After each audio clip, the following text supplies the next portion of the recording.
Puedes tomar tu lugar. Hoy también no va a haber cafecito, no hay galletitas, porque hoy es el primer domingo del mes y lo hemos tomado para ayunar de una manera consciente, buscar a Dios a través de la palabra, a través de la oración a lo largo de estas horas.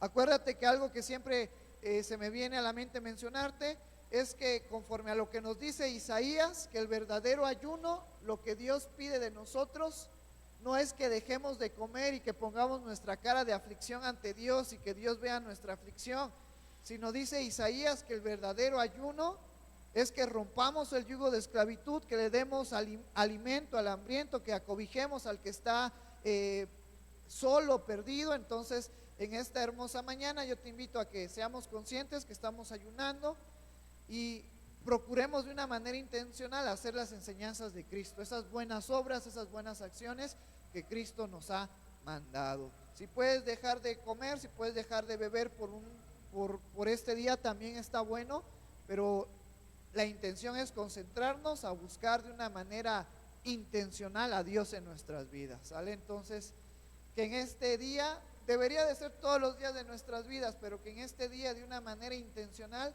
reine la paz, reine la alegría, reine la bondad, reine los buenos pensamientos, reine las buenas palabras, reine las buenas acciones en mi vida, ¿sale? Entonces yo les invito a que le echemos ganas en este domingo de ayuno y busquemos a Dios con todo nuestro ser. Y ahora sí volvemos a Romanos capítulo 14, versículo 9. Hemos estado viendo acerca en este versículo 14 donde Pablo nos dice que hay hermanos o hay creyentes maduros, creyentes inmaduros, que todos tenemos que crecer hacia la madurez. Sale y nos pone el ejemplo de los alimentos, nos pone el ejemplo de los días, que algunos hermanos, para ellos todos los días son iguales, para otros hermanos todos los días o hay días especiales. Entonces, que tenemos que crecer en nuestra madurez, debemos de aprender a tener armonía, a respetarnos, pero ahora parte del crecimiento es entender que si nosotros creemos ser maduros, debemos de amar a nuestro prójimo de una manera detallada. ¿Cuál va a ser esta manera detallada? Pues ahorita lo vamos a ver en estos versículos que vamos a estar estudiando. Vamos a tomar también un tema bien interesante en esta mañana que voy a hacer énfasis. ¿Cuántos de nosotros hemos escuchado acerca del tribunal de Cristo? Es algo bien interesante que tiene que ver con la vida del creyente y vamos a tocar también otro punto. Pero vamos al versículo 9, a ver qué es lo que Dios tiene preparado para cada uno de nosotros. Dice este versículo: porque Cristo para esto murió y resucitó y volvió a vivir, para ser Señor así de los muertos como de los que viven. En el contexto que estábamos relatando, que veíamos el domingo pasado, Pablo nos dice que no debemos de juzgarnos, debemos de tener tolerancia. Los que son creyentes maduros deben de aprender a amar a los que son creyentes inmaduros, pero los creyentes inmaduros no deben de juzgar a los creyentes que ya están en un conocimiento mayor en la palabra de Dios. Y luego el apóstol Pablo nos dice en este versículo: porque Cristo para esto murió. Cristo vino para rescatar nuestras vidas y por medio de su sacrificio nosotros volver a ser conectados con Dios. Por eso la importancia de Cristo. Aquí, hermanos, el más importante, la pieza fundamental de nuestra iglesia no es algún líder, no es el pastor, no son los miembros de la iglesia, sino aquí el personaje principal de la iglesia y de nuestras vidas es Cristo. Nosotros tenemos que vivir no conforme a lo que yo les diga, sino conforme a lo que Cristo nos dice. Y Cristo nos dejó el Nuevo Testamento para nuestras enseñanzas, para nuestro crecimiento, para que tú y yo vivamos conforme a lo que Cristo nos ha dejado.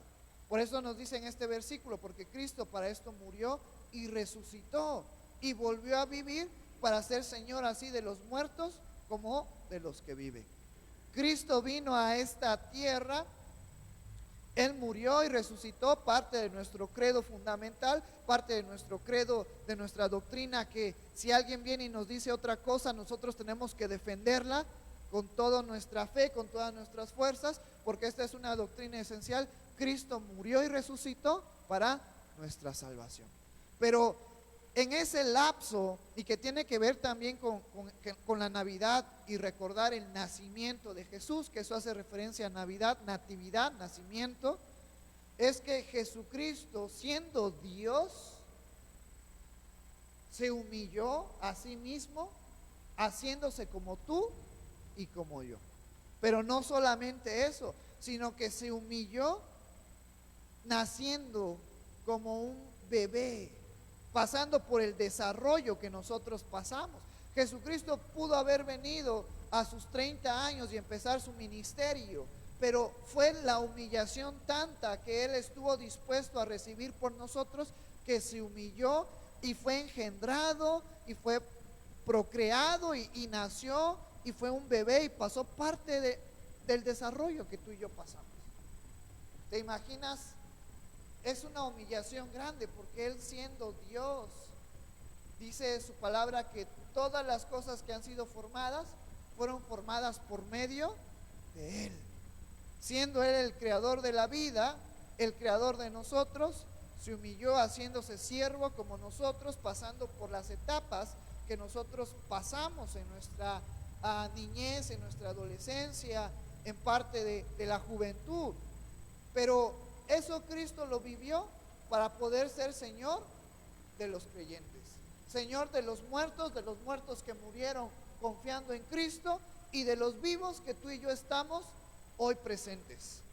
Jesucristo es el Señor de nuestros hermanos que han fallecido.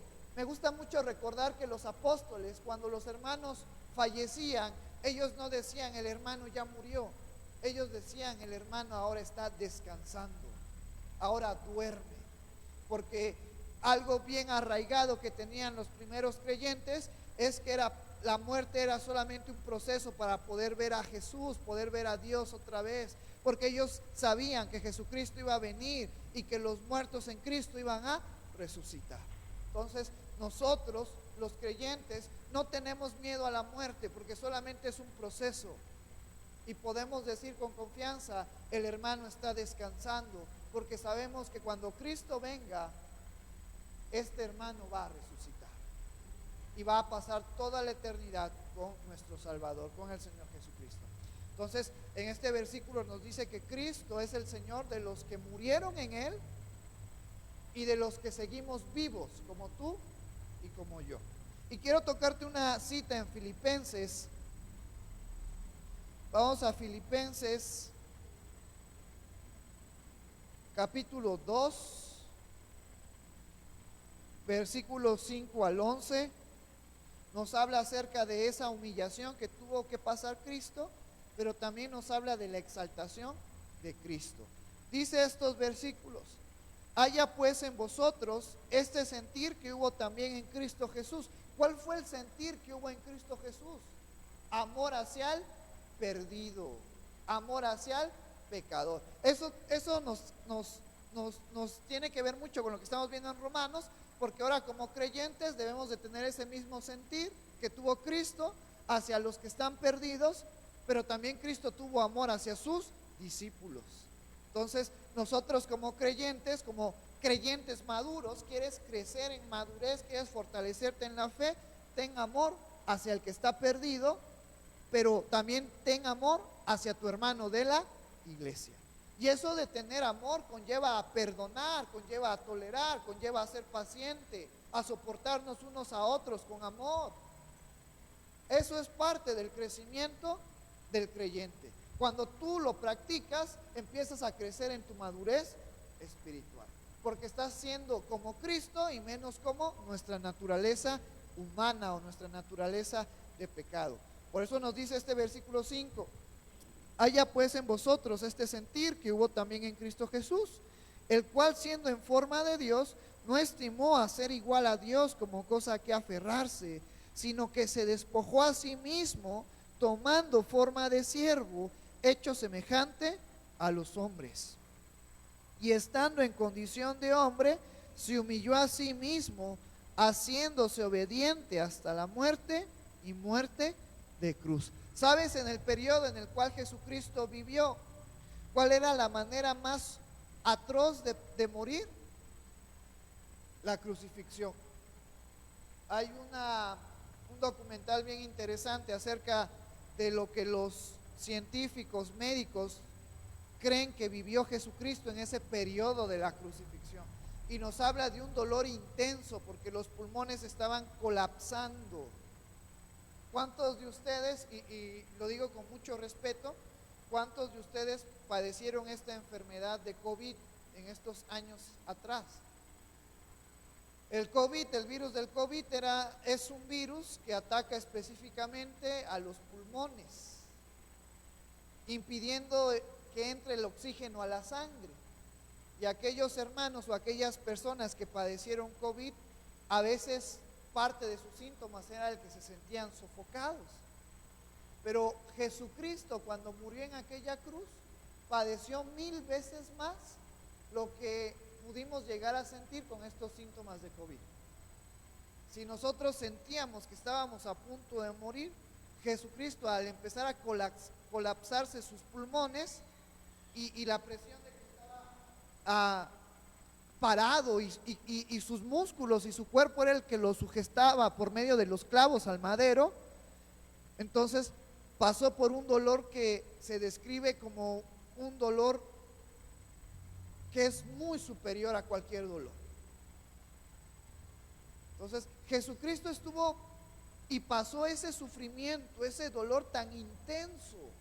Por eso te digo, el COVID no asemeja el dolor que Jesucristo pasó, tan intenso, tan brutal, tan grande, siendo Dios, el creador de todo, que lo vemos presente desde Génesis hasta Apocalipsis. Jesucristo estuvo dispuesto a padecer este dolor. Otra parte de la crucifixión es que solamente a la gente más perversa se llevaba en un madero, y que desde el Antiguo Testamento se hablaba que aquel que era crucificado era maldito, porque era ser colgado en un madero, era algo perverso, era hacia alguien que despreciaban, que abominaban.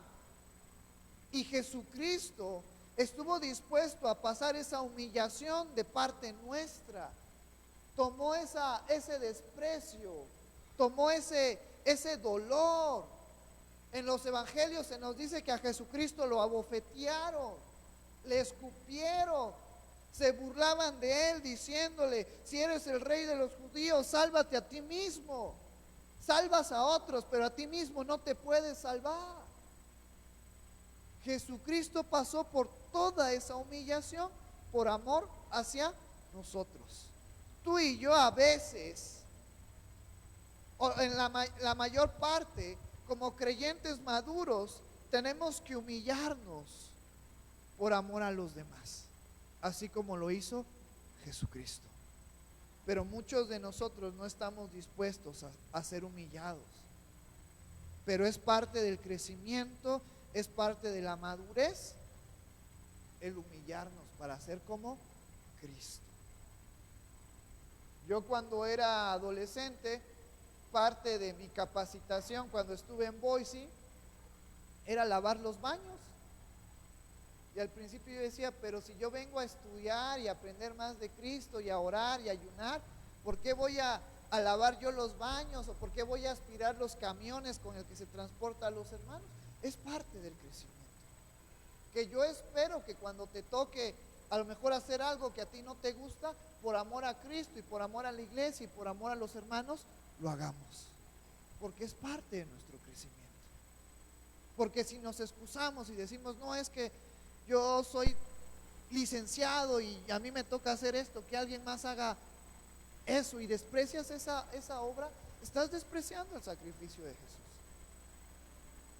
Por eso se nos llama a tener este sentimiento que nos dice en este versículo 5: haya pues en vosotros este sentir que hubo también en Cristo Jesús. Estar dispuestos a humillarnos por amor a Cristo, pero por amor también a nuestro prójimo, por amor a nuestra iglesia. Por eso nos dice, seguimos leyendo este versículo: se humilló a sí mismo, haciéndose obediente hasta la muerte y muerte de cruz. Las últimas oraciones de Jesucristo fue diciéndole al Padre: Padre, por mí que pase este evento, este sacrificio, esta copa. Yo no quiero, porque él tenía esa naturaleza humana, no de pecado, pero sí de que sabía que iba a haber sufrimiento. Era tanta su aflicción que se nos describe en los evangelios que Jesucristo lloró sangre.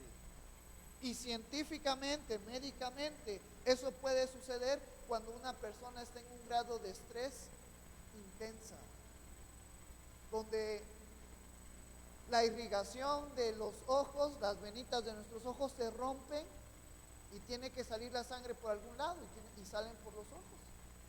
Pero eso solamente se logra en un estado de estrés, de dolor intenso. Jesucristo sabía lo que iba a pasar, pero Jesucristo dijo: pero no se haga lo que yo quiero, sino hágase tu voluntad. Por eso nos dice en este versículo que fue obediente, porque por amor a nosotros y por obediencia al Padre, Él estuvo dispuesto a padecer todo ese sufrimiento que tú y yo merecemos. No merecíamos, porque seguimos siendo imperfectos, que tú y yo merecemos, pero con ese sacrificio de Cristo estamos seguros en Él, estamos salvos de ese juicio que nosotros merecemos por ser pecadores. Hasta la muerte y muerte de cruz. Versículo 9, ahora nos va a hablar de su exaltación. La máxima humillación que Jesucristo sufrió fue morir, siendo Dios mismo, formador de todo, creador nuestro. Y luego nos dice: y por lo cual Dios también le exaltó hasta lo sumo y le dio un nombre que es sobre todo nombre. Después de que Jesucristo padeció y murió, resucitó al tercer día, y ahí empieza su exaltación. Jesucristo venció a la muerte. La muerte ya no tiene dominio sobre él. Y nosotros que hemos puesto nuestra fe y nuestra confianza en Él, la muerte ya no tiene dominio sobre nosotros. Somos libres del pecado. Ya no andamos más en esclavitud porque Cristo ha pagado el precio. Y luego se nos dice: también lo exaltó hasta lo sumo. La humillación de Jesucristo fue hasta lo profundo, hasta lo más vil, pero su exaltación fue hasta lo más alto. La palabra sumo o el sufijo sumo que usaban en el hebreo y en parte del griego, lo sumo es lo máximo, ya no hay más, lo es todo. Y cuando dice que a Jesucristo se le exaltó hasta lo sumo, es decir que Jesucristo es el que reina en nuestras vidas. Él tiene la máxima autoridad y ya no hay nadie en que sobrepase a Jesús. Por ese sacrificio y esa exaltación que se le ha dado hasta lo sumo, y le dio un nombre que es sobre todo nombre. Por eso nosotros como creyentes, y es parte de nuestra madurez, nosotros vivimos en el nombre de Cristo. Nuestra oración es en el nombre de Cristo. Reprendemos en el nombre de Cristo, porque yo no soy nada, pero Cristo lo es todo. Si en algún momento en tu vida te encuentras con algún endemoniado, con alguna enfermedad, tienes que entender que nosotros no podemos hacer nada, pero el Espíritu de Cristo que mora en nosotros lo puede hacer. Y todo es hecho y todo es bajo su nombre, bajo su autoridad, porque es un nombre sobre todo, que como nos dice en este versículo, que es sobre todo nombre. Luego dice versículo 10, para que en el nombre de Jesús se doble toda rodilla de los que están en los cielos y en la tierra y debajo de la tierra. No hay ser creado del cielo, de la tierra o debajo de la tierra que no se arrodille ante Cristo, porque Cristo lo es todo. Si nosotros siendo creyentes nos humillamos ante el nombre de Cristo, aún los que están en rebeldía, aún el mismo Satanás se tiene que humillar ante Cristo, porque Cristo es todo en esta vida, porque Cristo tiene la máxima autoridad en esta vida. Ese es nuestro Cristo, esa es la persona en la que tú y yo hemos puesto nuestra fe. Tú y yo podemos fallar. Dile al hermano que tienes al lado, perdóname, te puedo fallar. Perdónenme, hermanos, yo los puedo fallar, pero Cristo no nos va a fallar. Y en Él hemos puesto nuestra confianza. Versículo 11, y toda lengua confiese que Jesucristo es el Señor, para gloria de Dios Padre. Entonces, esa es la exaltación de Cristo. Por eso es que Cristo nos dice en Romanos capítulo 14, versículo 9, porque Cristo para esto murió y resucitó y volvió a vivir, para ser Señor así de los muertos como de los que viven. Vamos ahora sí al versículo 10, volvamos a Romanos capítulo 14.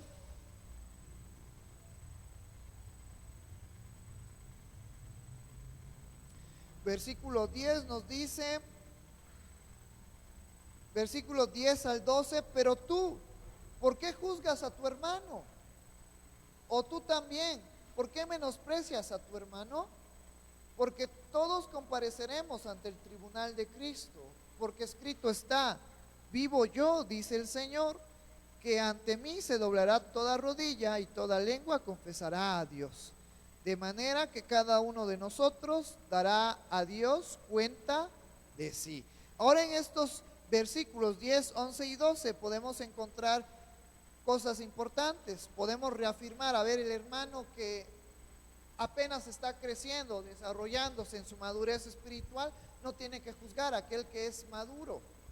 Pero tampoco el hermano que es maduro y ve a los hermanos que están creciendo y que a lo mejor les falta conocimiento, les falta fortalecerse, les falta crecer en su madurez, no tenemos que menospreciarlos, sino tiene que haber en nosotros una armonía, pensar que nosotros como iglesia estamos aquí para el crecimiento unos de otros, para el fortalecimiento unos de otros. Por eso nos dice este versículo 10, pero tú, ¿por qué juzgas a tu hermano? Hablando del creyente inmaduro. O tú también, hablando del creyente maduro, ¿por qué menosprecias a tu hermano?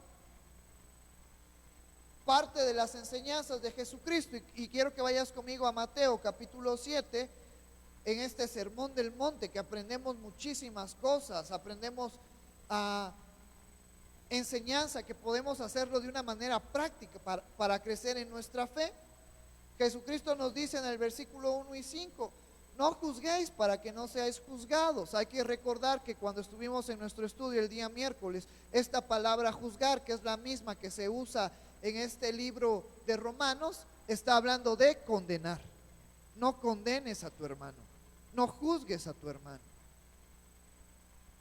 No juzguéis, no condenéis para que no seáis juzgados o para que no seáis condenados, porque con el juicio con que juzgáis seréis juzgados, y con la medida con que medís os serás medido.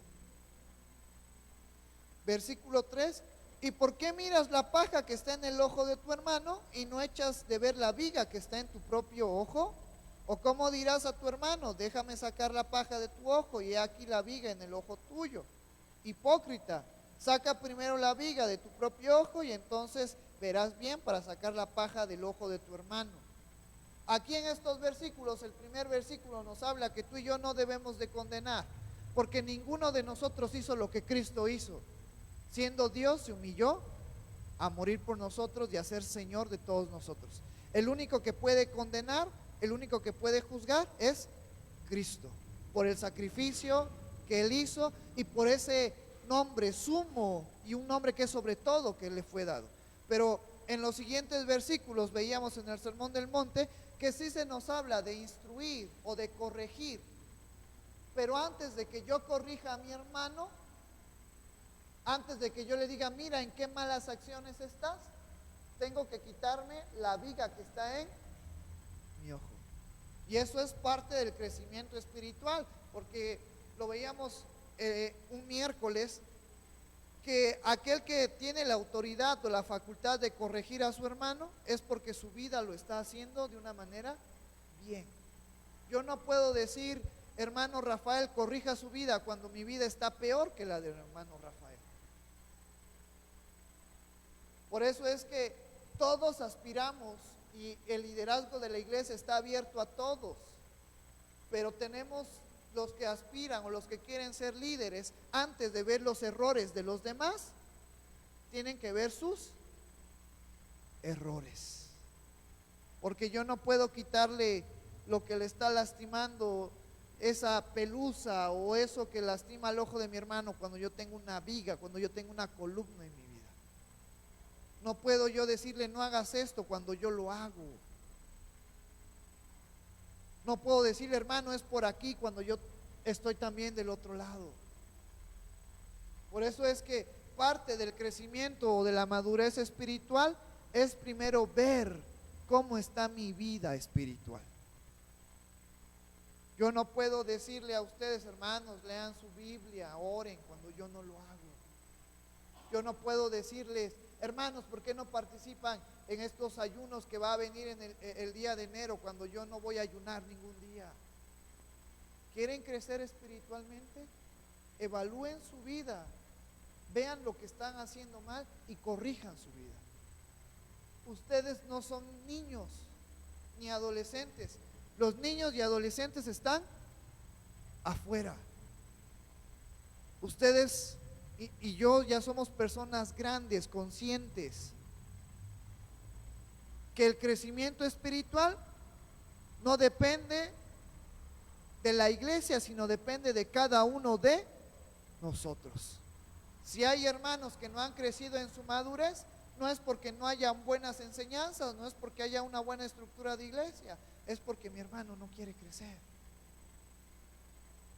Si hay hermanos que están creciendo en su vida espiritual, no es porque hayan buenas enseñanzas o haya buena alabanza o haya buena estructura en la iglesia, es porque él se ha determinado crecer.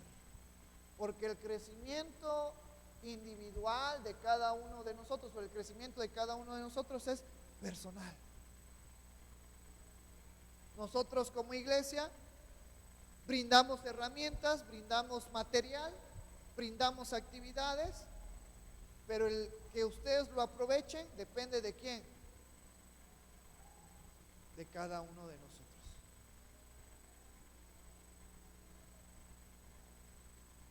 ¿Por qué te digo esto? Porque debemos de entender que en estos versículos se nos habla de juzgar, de no juzgar, pero en el sentido de no condenar.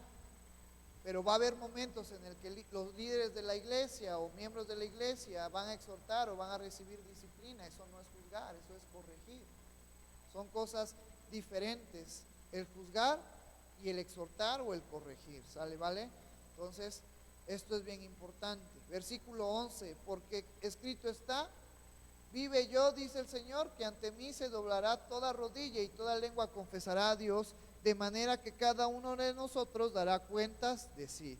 Parte del versículo 10 nos dice, porque todos compareceremos ante el tribunal de Cristo. ¿Cuántos habían escuchado estas frases? Todos vamos a comparecer ante el tribunal de Cristo.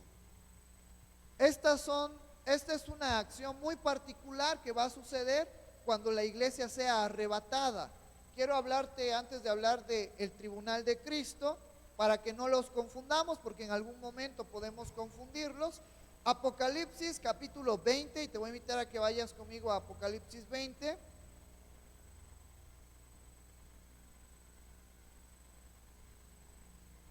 Apocalipsis 20, versículos del 11 al 15, dice, y vi un gran trono blanco, y al que estaba sentado en él, de delante del cual huyeron la tierra y el cielo, y ningún lugar se encontró para ellos.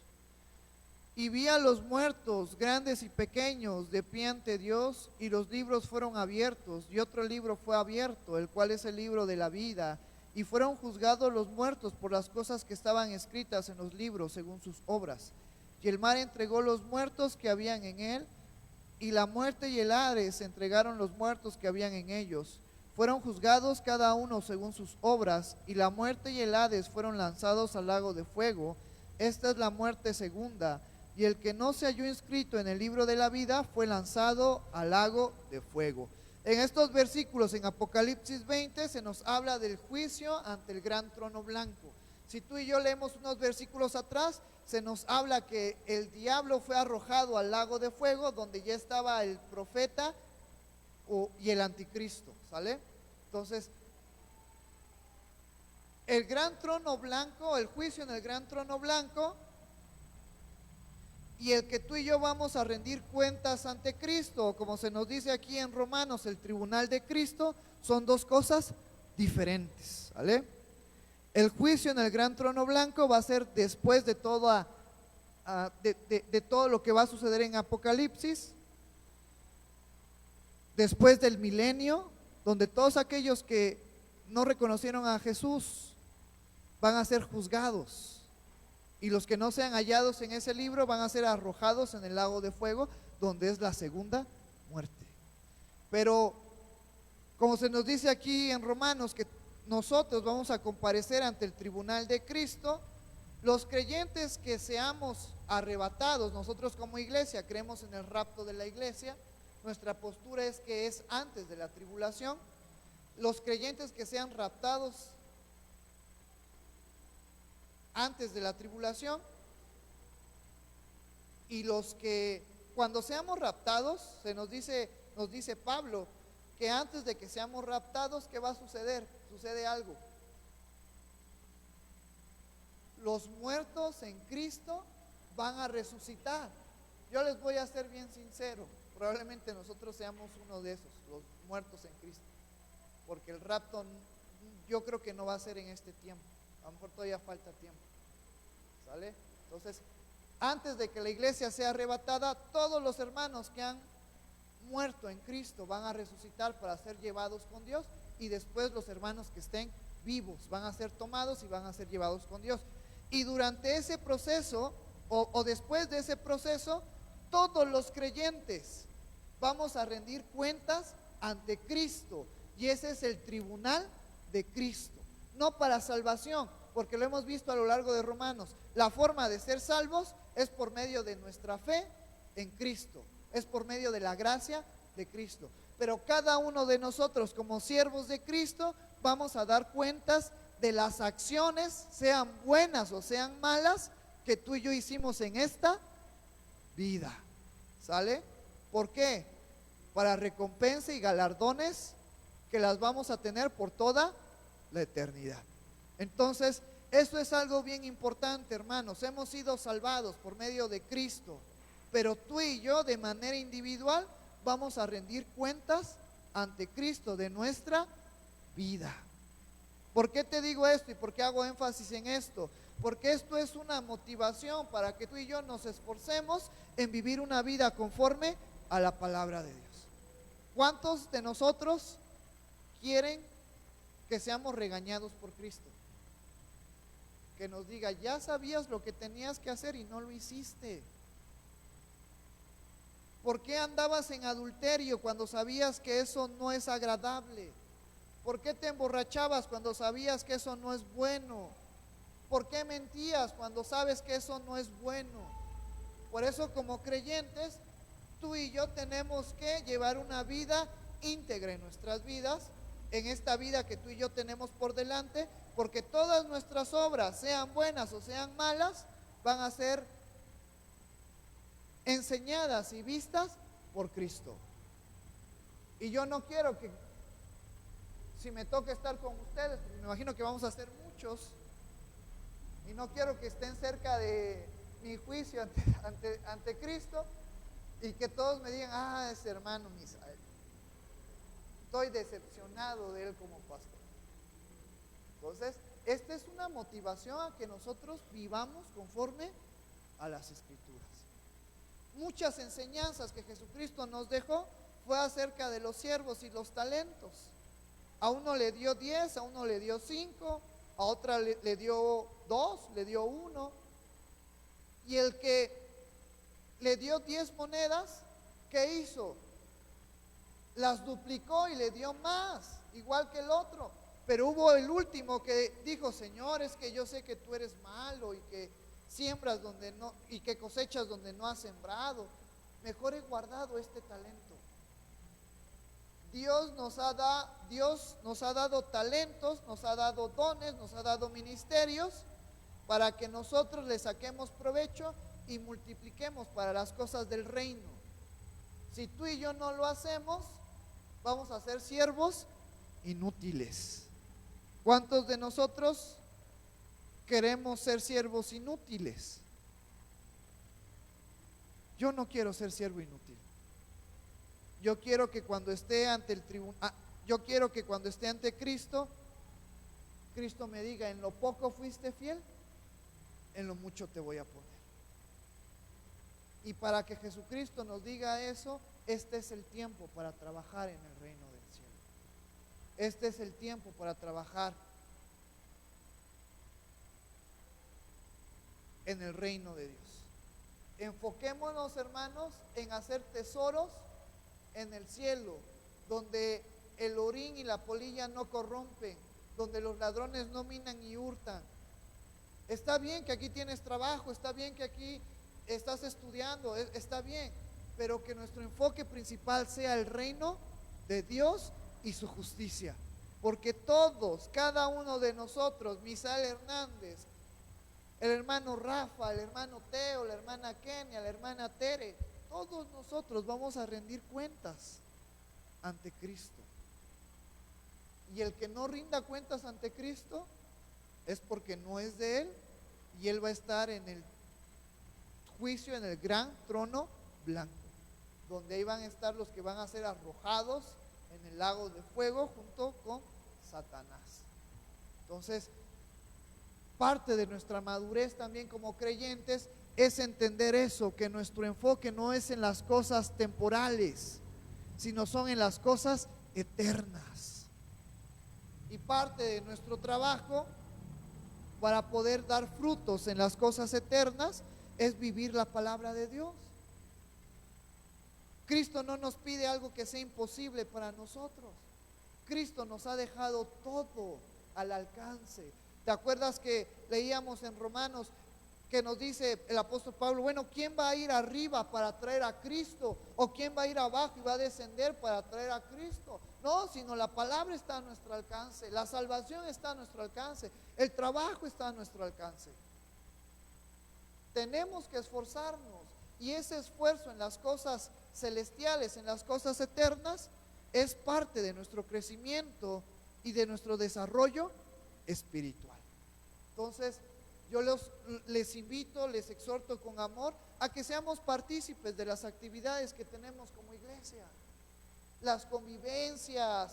Ahora que viene la acción de gracias por la vida de Esme, que cumple 15 años, el 24 que vamos a estar celebrando la Navidad, el 31 que vamos a estar dándole gracias a Dios por este año que nos permitió terminar, y por el próximo año que vamos a iniciar, la semana de ayuno y oración. Participemos, porque estamos sembrando en las cosas que van a marcar la eternidad, y que no van a marcar alrededor nuestro, sino que nos van a marcar en nuestras vidas. A lo mejor son cosas tan básicas que tú dices: es que eso no tiene importancia. Pero dice la palabra de Dios, y lo hemos visto en Romanos y lo fortalecimos con Corintios, que todo lo que hagamos sea para la gloria de Dios. Ahora que las hermanas van a tener una participación especial, ahora que los hermanos van a tener una participación especial el 24, los jóvenes, los adolescentes, los niños, integrémonos a estas actividades, formemos parte de estas actividades, porque no lo hacemos para el pastor, no lo hacemos para algún líder, lo hacemos para Dios. Y a lo mejor podemos poner muchas excusas, pero esas excusas son las que no nos hacen crecer, las que no nos hacen madurar. Cuando hacemos estas excusas al lado y decimos: voy a participar, es cuando Dios empieza a obrar en nuestras vidas para fortalecernos. Se nos dice en Proverbios o Eclesiastés que cacemos las zorras pequeñas, porque ellas son las que echan a perder la viña. Es decir, las cosas que tú y yo no le ponemos importancia a nuestras vidas, el que a lo mejor yo no sea amoroso con mis hijos, el que yo no sea amorosa con mi esposa, el que yo no honre a mis papás, el que yo diga una mentirita blanca, el que yo tenga un mal pensamiento y no pasa nada, Esas pequeñas cosas que a lo mejor tú y yo pensamos que no pasan nada, son las que destruyen nuestras vidas, son las que destruyen nuestro matrimonio, son las que destruyen nuestra familia. Por eso se nos dejó este consejo: cazad las zorras pequeñas, porque ellas son las que echan a perder la viña. Aquellos malos hábitos son los que nos hacen perder las bendiciones que Dios tiene para nuestras vidas. Y comprender eso y hacer a un lado nuestras excusas y decir voy a hacerlo aunque no me guste. Acuérdate que tú y yo somos llamados a vivir el ejemplo de Cristo. Cristo se humilló. Cuando tú y yo estamos sirviendo en la iglesia, aunque nos cueste, pero ahí estamos, Dios va a estar obrando en nuestras vidas. Vamos a estar creciendo. Y te digo esto porque cada uno de nosotros va a dar cuentas ante Cristo. Y cuando tú y yo demos cuentas, yo quiero que tú y yo seamos obreros, seamos siervos aprobados. Por eso vamos a ver qué se nos dice segunda de Corintios. Y ya vamos a estar cerrando la enseñanza de esta tarde ya. Segunda de Corintios capítulo 5 versículo 10.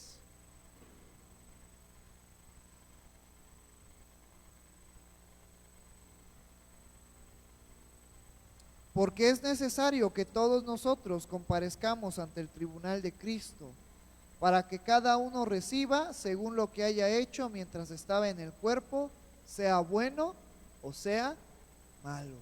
Por eso tú y yo debemos de andar con cuidado en nuestras vidas. ¿Sale? Porque cuando estemos con Cristo, Cristo nos va a decir todo lo que hicimos, todo lo que está aprobado y todo lo que está reprobado en nuestras vidas. Vamos al versículo 13 de Romanos capítulo 14. Así que ya no juzguéis más los unos a los otros, sino más bien decidid no poner tropiezo u ocasión de caer al hermano. Parte de nuestro crecer en la fe o de nuestra madurez en la fe es aprender a amarnos. Y una manera práctica de amarnos es no ser piedra de tropiezo para mi hermano. Y esto engloba muchísimas cosas. ¿Por qué las mujeres tienen que vestirse con pudor? Para no ser piedra de tropiezo para los hermanos, que a veces son bien mirones. ¿Por qué los hombres también tenemos que vestirnos con pudor? Para las hermanas que a lo mejor les gusta andar mirando a los hermanos. Por amor a aquellos hermanos que no comen moronga, no vamos a comer moronga para no ser piedra de tropiezo para los hermanos. Eso es amarnos unos a otros. Eso es soportarnos unos a otros.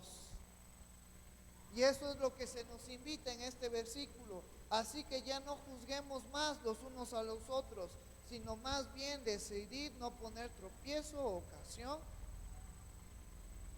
de caer al hermano. Antes de verme y decir yo soy la persona más madura y yo sé que puedo comer moronga y no me va a pasar nada, por amor al que está en crecimiento, voy a abstenerme de hacerlo. O ahora que pusimos el árbol de Navidad, no, es que ese árbol de Navidad tiene orígenes paganos.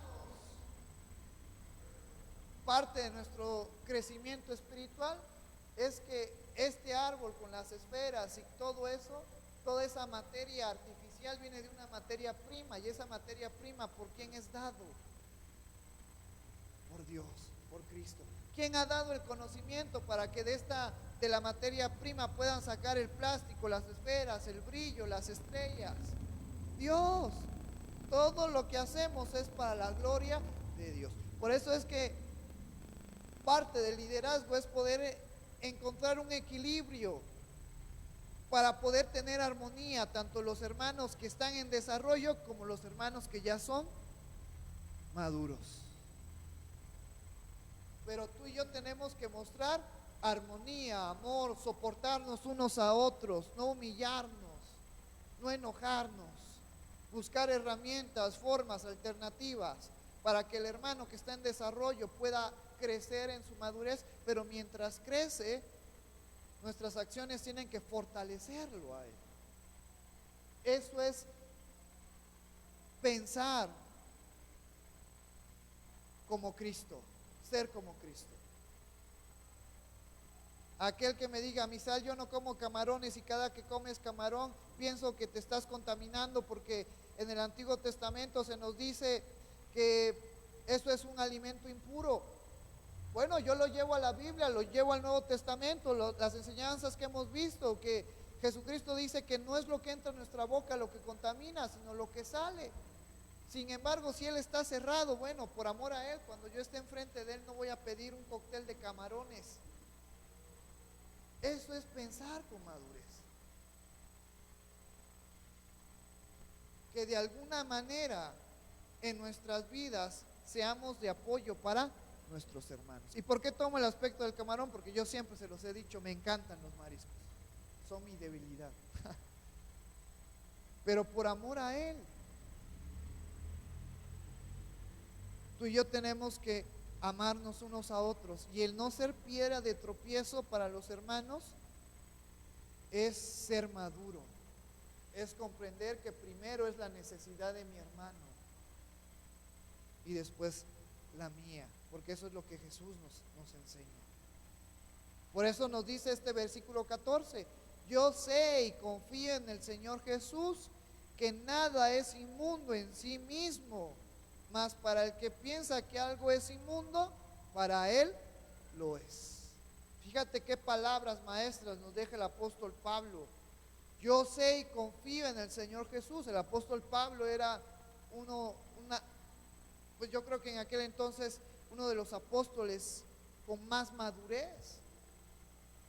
Las doctrinas de nuestra iglesia están basadas, no sé, un 60 o 70% dentro de las cartas que Pablo escribió. O sea, Pablo era una persona madura. Yo creo que hay pocas personas con la madurez que tiene Pablo, que tiene porque sigue vivo, que tenía en el tiempo que estaba en este mundo. Y nos dice: yo sé y confío en el Señor Jesús, que nada es inmundo en sí mismo, porque todo proviene de Dios. Y si tú y yo sabemos que lo que vamos a hacer es para la gloria de Dios, está santificado. Y hago paréntesis, no el pecado no podemos santificarlo, porque es algo que Dios aborrece. Pero conforme al contexto de este versículo, el alimento, las fiestas, los días, si tú y yo lo hacemos para el Señor, ese árbol que está ahí al lado de la hermana Carmen se puso para el Señor. Los adornos que están aquí, las luces que están aquí, se puso para el Señor, para la gloria y honra de nuestro Dios. Por eso nos dice este versículo: yo sé y confío en el Señor Jesús, que nada es inmundo en sí mismo, mas para el que piensa que algo es inmundo, para él lo es. Entre paréntesis, porque es un creyente inmaduro. Duele, a mí me duele, pero eso me motiva a crecer en mi vida espiritual, a aferrarme más a las cosas de Dios, a aferrarme más a la palabra y no a lo que mis sentimientos o mis emociones dicen, sino a aferrarme y a crecer más en la palabra de Dios. Versículo 15: pero si por causa de la comida tu hermano es contristado, ya no andas conforme al amor. No hagas que por la comida tuya se pierda aquel por quien Cristo murió. Sin embargo, si mi hermano está renuente y diciendo: no, es que esto no lo debemos de comer, bueno, por amor a él, para que no se pierda, porque él está creciendo en la fe, y tú y yo tenemos que ayudarle a que crezca en la fe y que comprenda que todo lo que tiene que ver con alimentos, que se tocó en este capítulo, todo lo que tiene que ver con los días, todo tenemos que hacerlo para la gloria de Dios.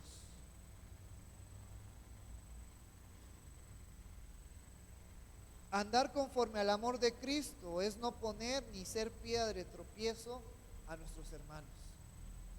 Pensar en mi prójimo, amar a mi prójimo. Acuérdate, el gran mandamiento es: amarás al Señor tu Dios, y el segundo es amar a tu prójimo.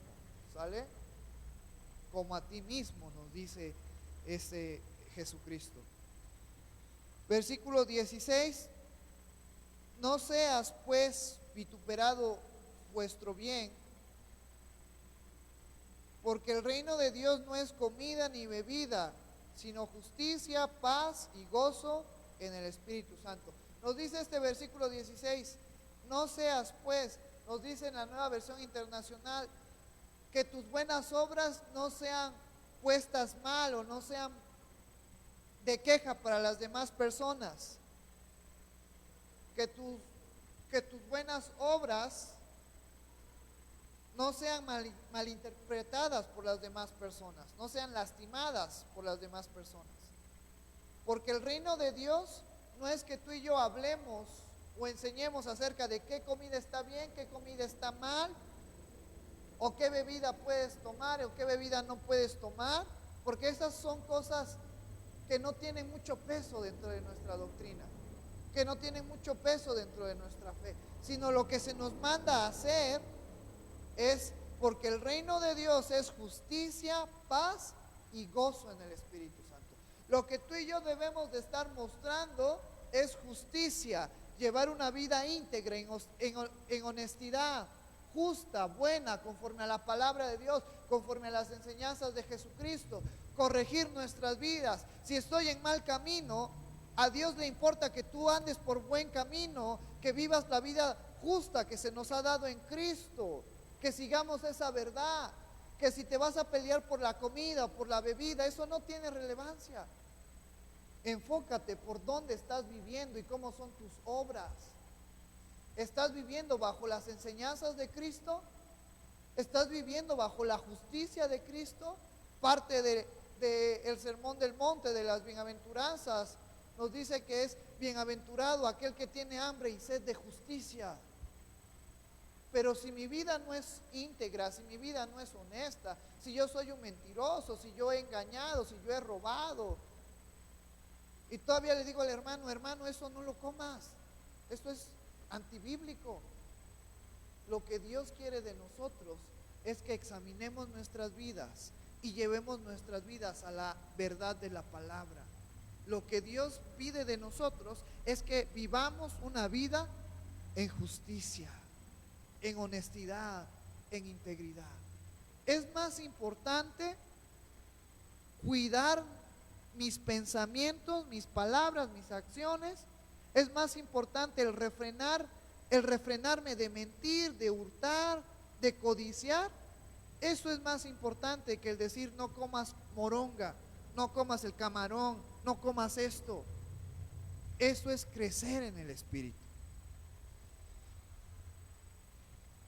¿Cuántos de nosotros, y esto es una autoevaluación para cada uno de nosotros, contéstenselo a sí mismos, pero cuántos de nosotros podemos decir, yo llevo una vida íntegra? En eso tenemos que esforzarnos, en llevar una vida íntegra, en justicia, porque eso es el reino de los cielos, porque el reino de Dios no es comida ni bebida, sino justicia. Luego nos dice paz, que la paz que Cristo nos ha dejado esté en nuestras vidas. Nosotros como creyentes estamos llamados a ser pacificadores. ¿Y cuántos de nosotros no somos los potencializadores del problema, de los pleitos? ¿Cuántos de nosotros no controlamos nuestras palabras, nuestras acciones? Y en este versículo se nos llama a que tú y yo busquemos, vivamos, hagamos la paz. Yo soy bien conflictivo con mi sobrina. Tenemos que buscar la paz.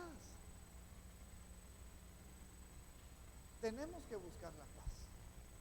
Aquí en la iglesia, allá afuera, en nuestra familia, la paz tiene que reinar en nuestras vidas.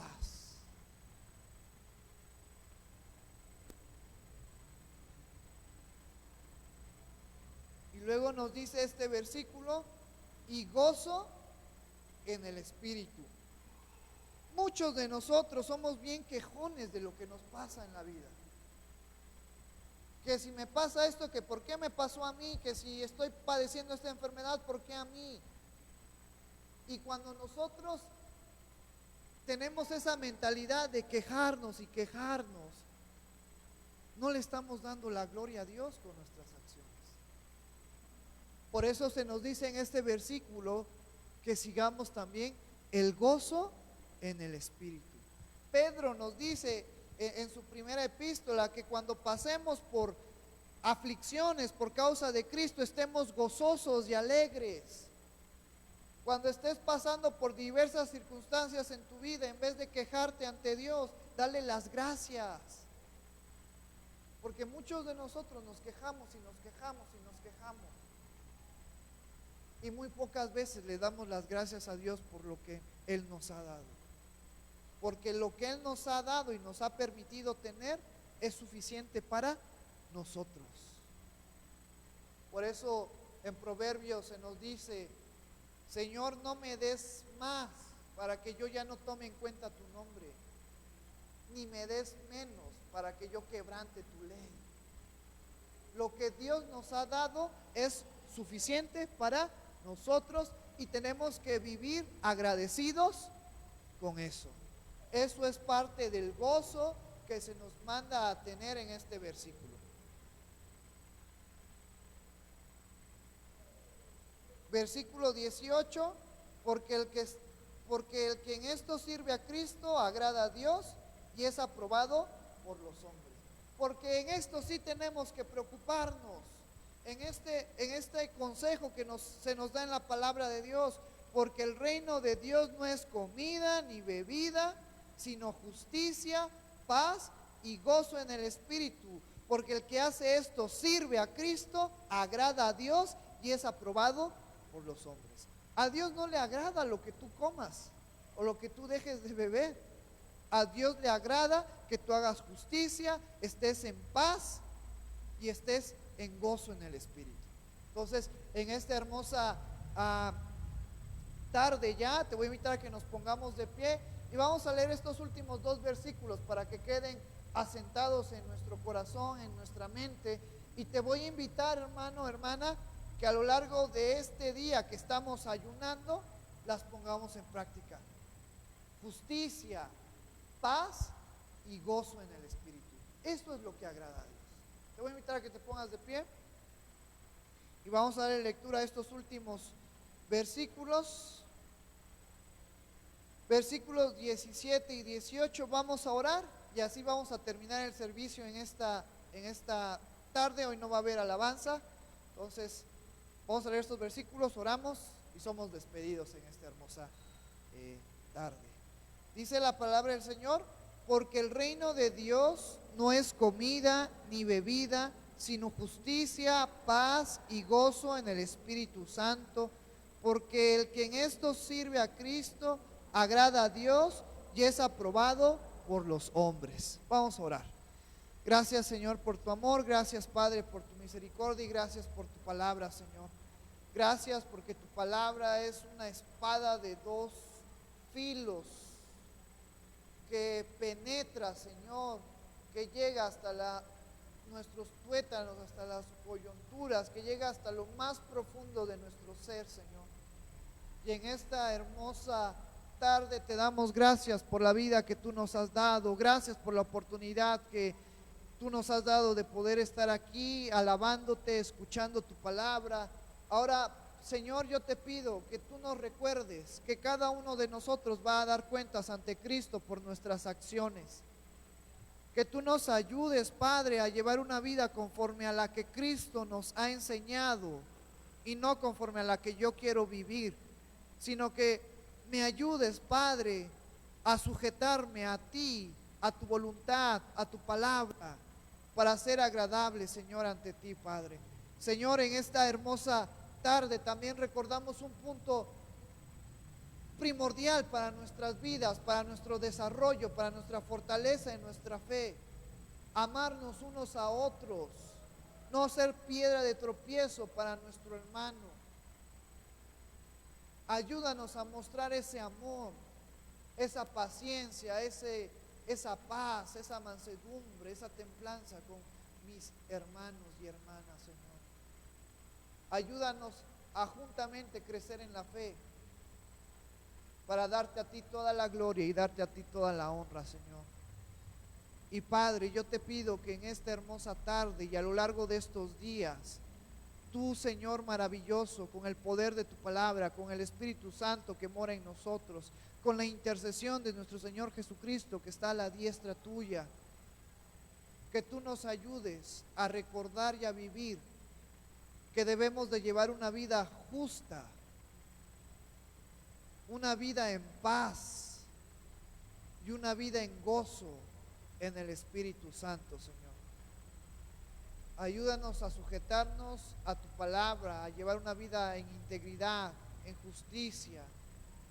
Ayúdanos a reflejar esa paz que tú nos has dado. Jesucristo dijo: mi paz os dejo, mi paz os doy. Ayúdanos a vivir en esa paz que tenemos por medio de Cristo, porque sabemos que ahora estamos reconciliados contigo, que ya no somos más tus enemigos, sino ahora tenemos esa autoridad de ser llamados hijos tuyos, Señor. Y ayúdanos a vivir una vida en gozo, en medio de las circunstancias por las cuales estemos viviendo, sean buenas o sean malas, sean de alegría o sean de tristeza, sean de pobreza o sean de abundancia. Ayúdanos a llevar una vida en gozo, agradeciéndote por la vida que tú nos has dado, por la vida que tú nos das, por todo lo que tú nos has dado, Señor. Te damos gracias, Señor, porque aunque en esta vida no tengamos nada, creemos en tu palabra que contigo tenemos una herencia incorruptible, incontaminada, inmarcesible, reservada para nosotros en los cielos. Te damos las gracias, amado Padre, y ayúdanos a recordar estas palabras: justicia, paz y gozo a lo largo de este ayuno que hoy estamos realizando y a lo largo de estos días y de estas semanas, de estas casi 4 semanas que nos quedan para terminar el año, Señor. Ayúdanos de una manera intencional a vivir agradecidos en estos días por lo bueno, misericordioso que tú has sido en nuestras vidas, Señor. También, Señor, te pido que tú nos despidas en paz, que nos lleves a nuestros hogares con gozo, con alegría, recordando y meditando tu palabra y siendo hacedor de ella. Que tú fortalezcas al hermano que está pasando por debilidad, que tú traigas sanidad al hermano que está pasando por enfermedad, que tú traigas paz al hermano que está pasando por angustia, que tú fortalezcas nuestros pasos, nuestra fe, nuestra mirada en ti, en Cristo, Señor. Que tú tomes control de nuestras vidas, que tus ángeles de la guardia acampen alrededor de nuestras vidas, nos cuiden y nos protejan conforme a tu voluntad, todo conforme a tu voluntad, Señor. Y que todo lo que hagamos sea para la gloria y la honra de tu nombre, Señor. Bendice a nuestros hermanos en la iglesia, en la familia, en el trabajo, en la escuela. Sé tú obrando en nuestras vidas y sé tú guiando en nuestros pasos. Gracias, Señor, porque tú eres bueno, y gracias porque tú eres maravilloso, amado Padre. Recibe toda la gloria y toda la honra en el nombre maravilloso de tu Hijo Jesús, que es sobre todo nombre. Amén. Amén.